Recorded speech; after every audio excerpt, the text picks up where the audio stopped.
ইকবাল সাহেব, এখন কেমন লাগে? এখন কি জ্বলে? পুরোপুরি জ্বলে? শাকিব খানের সিনেমা বরবাদ মুক্তির আগে আপনি দর্শকদেরকে ইঙ্গিত করে অনেক কথা বলেছিলেন। ছবি ভালো হবে না, গল্প ভালো না, দর্শক ধোঁকা খাবে, হলে যাওয়ার পর আর দর্শককে খুঁজে পাওয়া যাবে না, এরকম নানা রকমের মন্তব্য আপনি করেছেন। যদিও ইন্ডাস্ট্রির একজন মানুষ হিসেবে আপনার কাছ থেকে এ ধরনের বক্তব্য মোটেও আমরা প্রত্যাশা করি না। কারণ ইন্ডাস্ট্রির মানুষ হিসেবে যে কোনো ছবি হোক না কেন, আপনি সেই ছবিকে খারাপ বলতে পারেন না। খারাপ ভালো মন্দ যা কিছু বলার তার রাইট শুধুমাত্র দর্শকদের। দর্শক বিবেচনা করবে দিন শেষে কোনটা তাদের ভালো লেগেছে, কোনটা তাদের ভালো লাগেনি। কিন্তু আপনি নিজেকে ইন্ডাস্ট্রির একজন শুভাকাঙ্ক্ষী হিসেবে দাবি করেন, ইন্ডাস্ট্রির ভালো চাওয়া মানুষ হিসেবে নিজেকে দাবি করেন, কিন্তু আপনার কথায় আপনার আচরণে সেটা কিন্তু মোটেও প্রকাশ পায় না। আমরা যেটা সাধারণ মানুষ হিসেবে যেটা দেখি সেটা হলো আপনার ভিতরে শুধু হিংসা, আর হিংসাটাই আমরা দেখি। আপনি কোনো ছবিকে শুভকামনা জানানো তো দূর থাক, আপনি বলেছেন এবার ঈদে কোনো ছবি দেখেই দর্শকদের মন ভরবে না, দর্শক হলে গিয়ে দেখবে সব ছবি নকল, কোনো ছবি দর্শক দেখবে না। অথচ দিন শেষে আমরা যেটা দেখলাম, টানা 4 দিন, ঈদের দিন থেকে আজকে ঈদের চতুর্থ দিন, টানা 4 দিন সিনেমা হলগুলোতে উপচে পড়া ভিড়।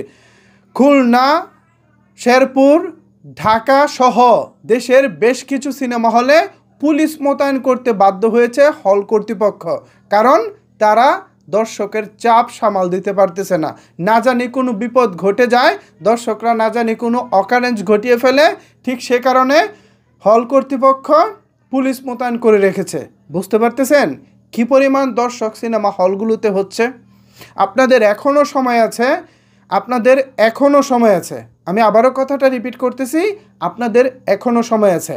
ইন্ডাস্ট্রির সবাই এক হয়ে এখনও যদি ইন্ডাস্ট্রিটাকে বাঁচানোর চিন্তা ভাবনা করেন, তাহলে এখান থেকেও আমাদের ভালোভাবে ঘুরে দাঁড়ানোর সম্ভাবনা আছে। খেয়াল করে দেখেন, শাকিব খানের তুফান, শাকিব খানের বরবাদ, এই ছবিগুলো যেভাবে দর্শক টানতেছে, আপনারা নিজেরা পরিচালক না হয়ে ভালো প্রডিউসার হয়ে যদি ভালো ভালো সিনেমা বানাতে পারেন, এখান থেকে কিন্তু ভালো পরিমাণের টাকা তোলা সম্ভব। নট অনলি শাকিব খান ছাড়াও কিন্তু শাকিব খানের পাশাপাশি ছবি চলতেছে, হাওয়া, পরাণ, কিংবা এই যে সিএমের জঙ্গলি বা নিশুর দাগি, কম বেশি তো চলতেছে, তাই না?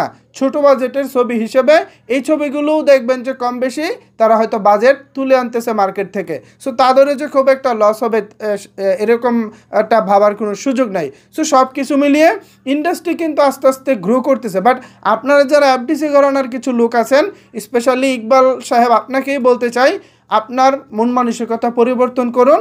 আর যদি মনে হয় যে না, এই ইন্ডাস্ট্রিতে আপনি আশার আলো দেখতেছেন না, তাহলে আপনি এখান থেকে লিভ নিতে পারেন, এখান থেকে আপনি চলে যেতে পারেন। যারা স্বপ্নবাজ আছেন, যারা বরবাদের মতো সিনেমা বানাতে পারেন, প্রযোজনা করতে পারেন, এই টাইপের মানুষ এসে আমাদের ইন্ডাস্ট্রিটাকে বাঁচাক। সামনে থেকে হোক বা পিছন থেকে হোক, ইন্ডাস্ট্রির আর অমঙ্গলটা চাইেন না। মঙ্গল চাইতে পারলে ইন্ডাস্ট্রিতে থাকেন, অমঙ্গল চাইলে ভাই ইন্ডাস্ট্রির আশেপাশে থাকার কোনো দরকার নাই। আপনার জন্য অনেক অনেক দোয়া, ভালোবাসা রইল, আপনার জন্য শুভ বুদ্ধির উদয় হয়। সো সাকিবিয়ানরা, এ বিষয়ে যদি আপনাদের কোনো কিছু বলার থাকে তাহলে অবশ্যই সেটি নিচের কমেন্ট বক্সে জানাতে পারেন। ধন্যবাদ সবাইকে এতক্ষণ আমার সাথে থাকার জন্য।